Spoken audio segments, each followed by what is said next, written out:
So hello, everyone. My name is Kevin Jackson, and this is Digital Ventures. We're here to help you use digital assets to innovate your business.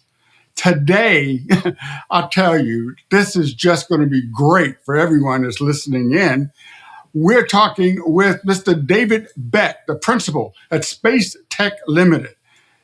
Space Tech Limited is a technical consultancy that bridges commercial and military space operations.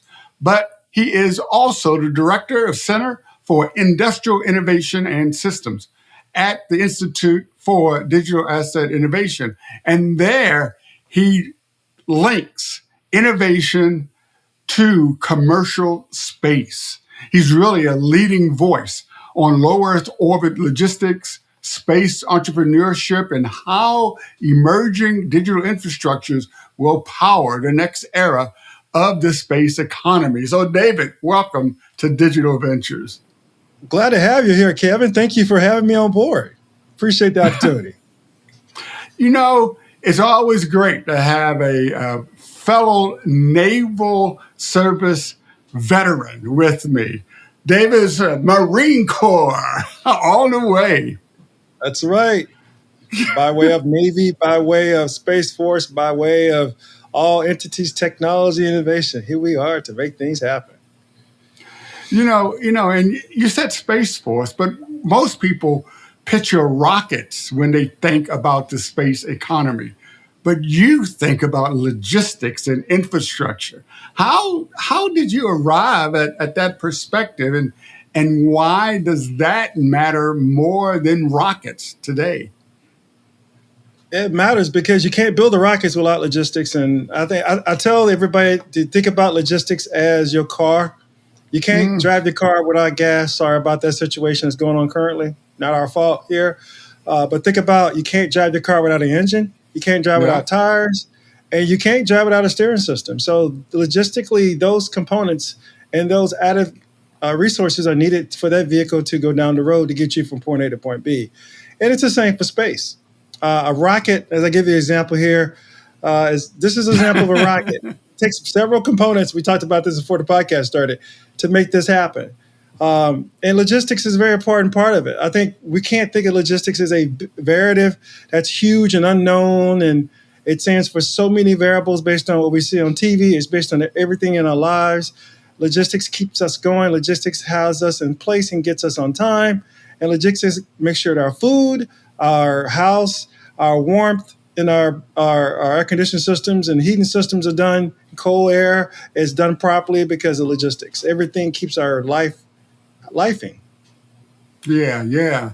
I'll tell you, for the past few weeks, Artemis just came back from their big loop around the moon, and everyone's really, staring at their television and on their computers to see these beautiful pictures.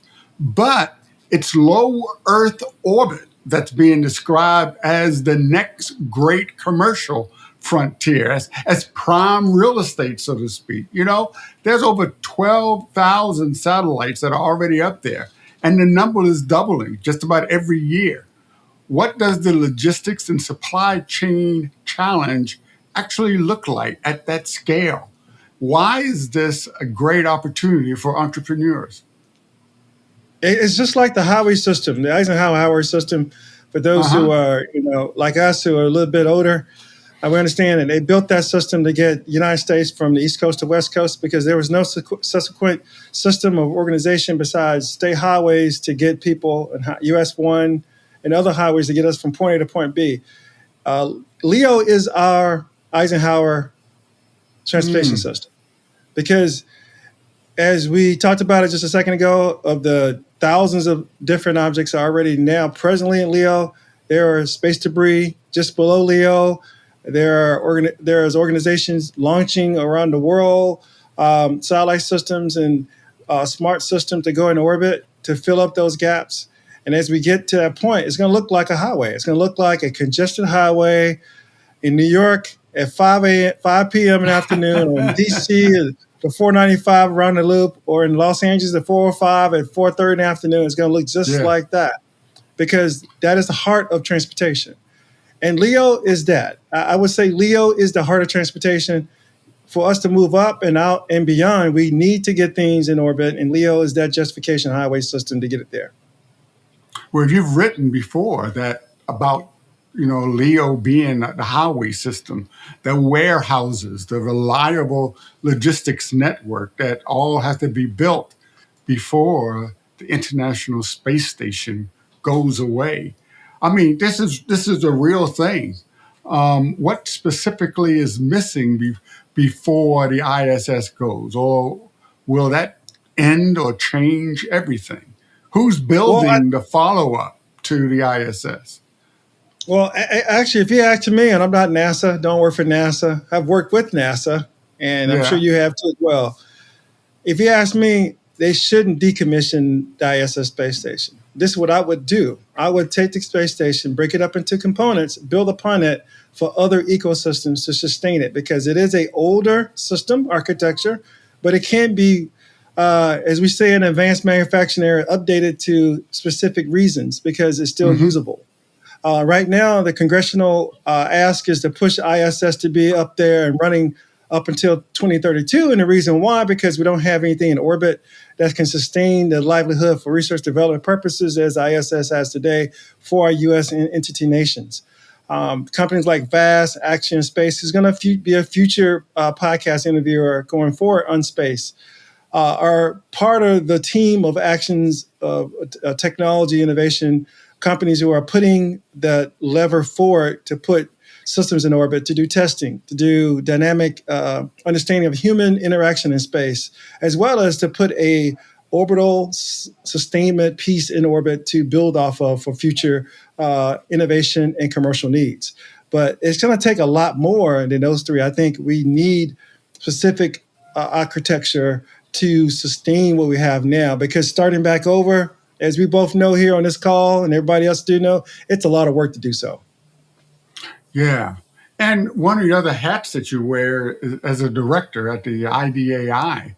So, in that role, why do digital assets matter in the space economy? I mean, not as a financial instrument, but as an operational infrastructure. What role does tokenization and digital transaction rails play Well, in enabling commerce at orbital scale?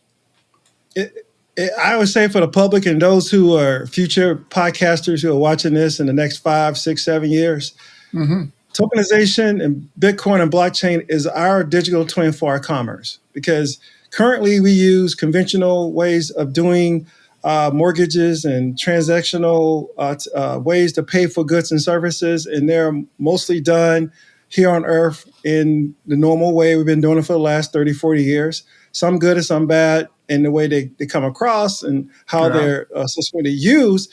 But from a digital twin standpoint, that is, to me, the digitizing of currency, the digitizing of commerce, so that space itself can be utilized more often and mostly in the building and architectural sustainment of system architecture from advanced manufacturing needs in orbit. You need that kind of currency. You also need ways that are non-traditional. I mean, the reason why we started our NDIA in the first place, because there's a need for a non-traditional way of doing things in technology and science that's non-science specific that we have today. And I think space is the most interactive example of that. And for our currency to grow, I think tokenization is just a tipping point. I think there would be other ways beyond tokenization, beyond Bitcoin, blockchain, to grow this fabric of finance in orbit, because it's going to only expand, and not being, no pun intended, but expand the nuances of way we get commerce going and substantially funded in the ecosystem of Hmm. space.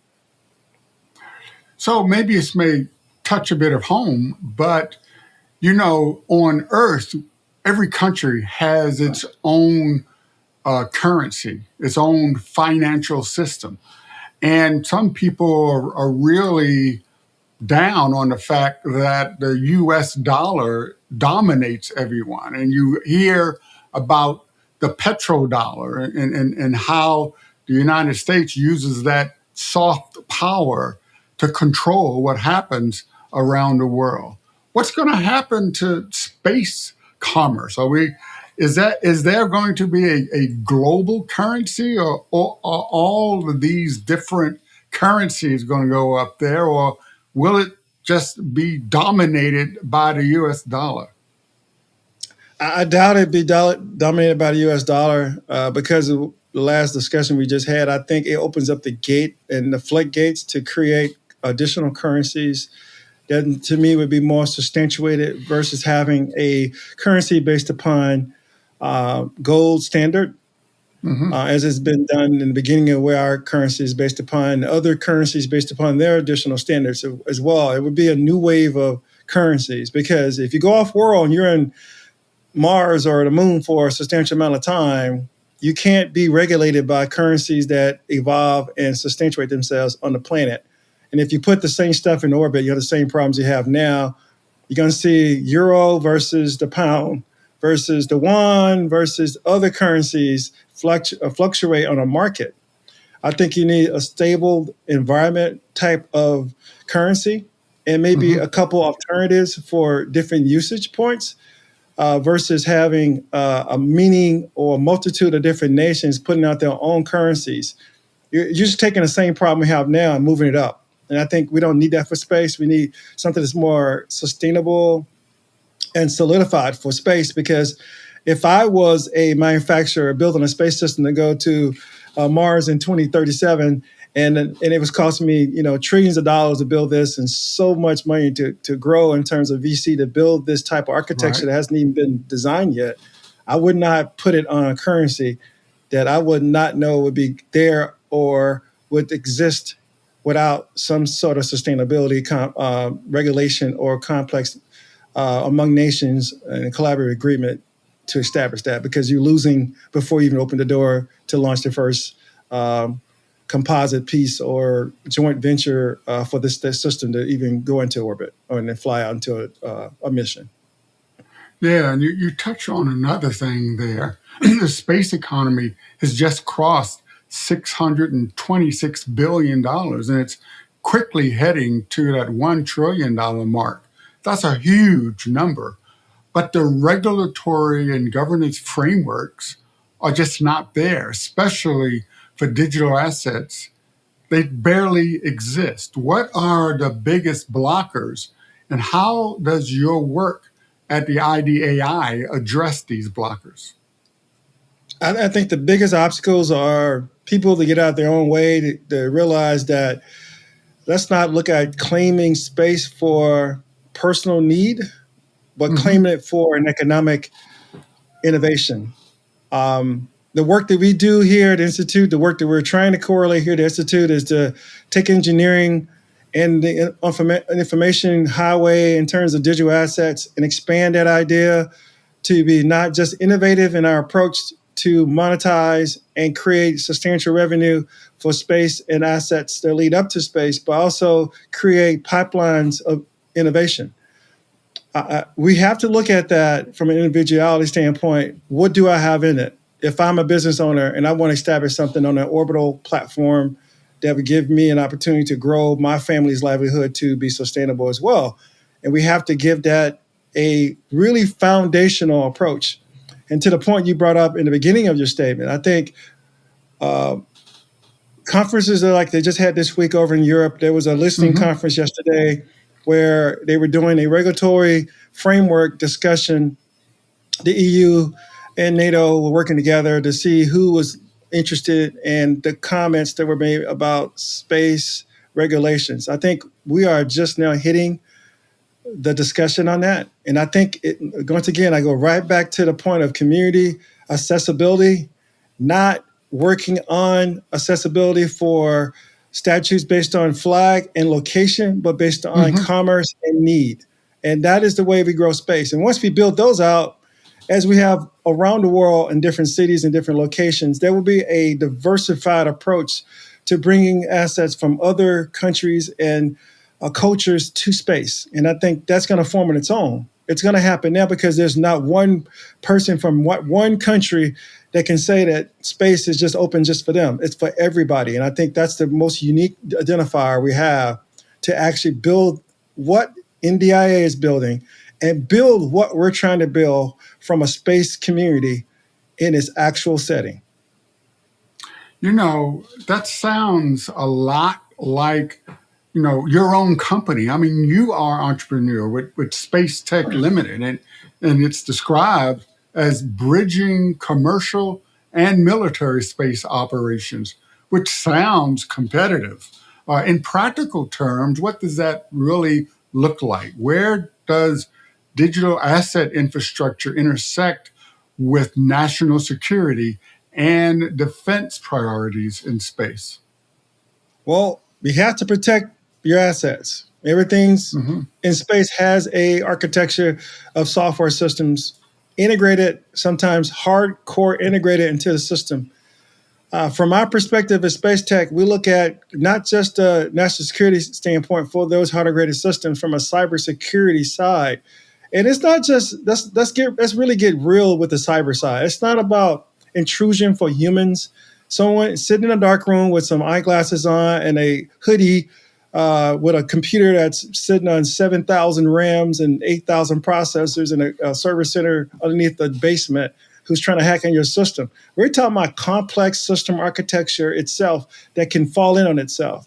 We are now in an age where we have roam software systems that can act on their own. So if you launch a system in orbit and you have something that's sustainable in orbit, you can actually have a backdoor system that can actually impede it and actually break it down over time. Learn from the blocks you have in place and actually infiltrate it on its own if the software system is built that way. So you can't just say as humans, it could be our own creations, our own liabilities that we leave on the table that cause the problems. I think that's the most important thing about space is that we can also prove theories and prove out innovations through research development, but also catch ourselves when we're making the baddest decisions we should make, and also look out for property and look out for our fellow man when we're trying to build out system architecture. And the cyber side is the most important side, but I think one of the most important impeding is putting systems up there that can really use for dual source in case there's an emergency side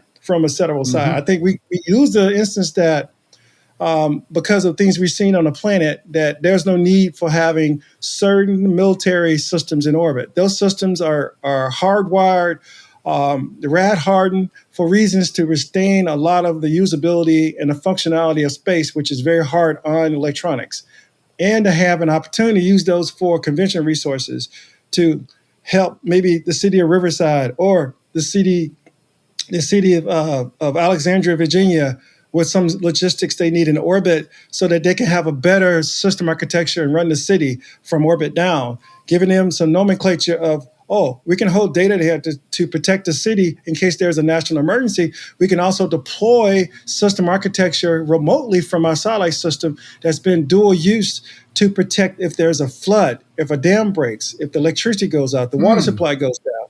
There's something that humans might miss because they fell asleep at the wheel. Things happen and they will happen. And we can't always put things in perspective of system architectures built on conventional standards. We have to look at ways of innovating our standards for orbit so that they can use and be used properly within our ecosystems on Earth and give them some life of sustainability as we build our architecture. Wow, you're really giving us a vision of the future.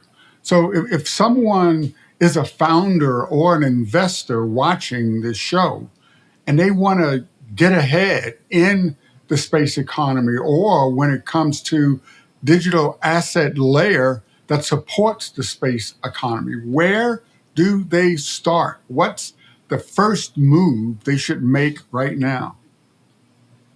I think in terms of IP, if they have a resilient system or architecture or software system, please look at compatibility in the market. Don't just go out there and just create something using ChatGPT or Claude and think it's a sustainable source without code, without a substantial IP that differentiates what they're doing on top of it. I've just had this discussion with a founder yesterday about the same thing. And you just can't build something that you think is unique because you have the mindset to do so without any IP that relates to what specific is this process for? What what quantifiable question does it answer, excuse me, and what does it bring in terms of sustainability for any type of reasoning to take out the guardrails for space and make it more viable for other people to use it in terms of any system architecture that we might not have today. But also, they should look at IDIA. I mean, go to IDIA's website, put a quiz in, ask some questions, ask for some comments. They can join us in IDIA, become one of our many companies that we recruit to become part of our institute.